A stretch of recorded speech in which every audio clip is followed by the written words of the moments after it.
আসসালামু আলাইকুম বন্ধুরা, সবাই কেমন আছেন? আশা করি সবাই ভালো আছেন। আপনাদের দয়ায় আমিও ভালো আছি।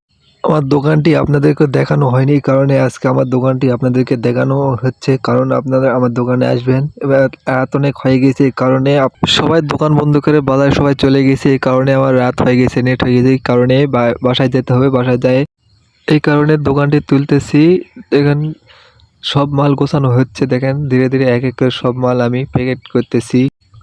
রাত ১১টা বেজে গিয়েছে এই কারণে ক্ষুধা অনেক লেগেছে এই কারণে আজ আমি দোকান বন্ধ করতেছি। একা আছি দোকানে কারণ কেউ নেই। আশেপাশে আর কেউ দেখতে পাচ্ছি না। একা সব মাল গোছানো শেষ। এখন দোকান বন্ধ করব। বাসায় এসে দেখি হাত মুখ দিয়ে দেখছি আমার মা আমার জন্য ভাত রেখে সাজিয়ে রেখেছে। এইজন্য আমি ভাত খেতে বসে গেলাম।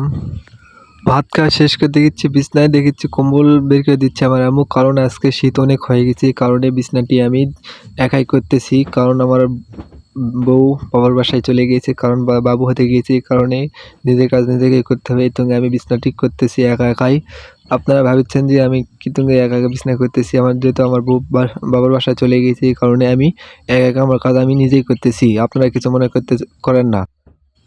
আল্লাহ হাফেজ। আজ এই পর্যন্তই আমার ব্লগ শেষ হয়ে যাচ্ছে। আপনারা সবাই ভালো থাকবেন। আশা করি আমার ব্লগটি ভালো লাগলে আপনারা সবাই শেয়ার করবেন।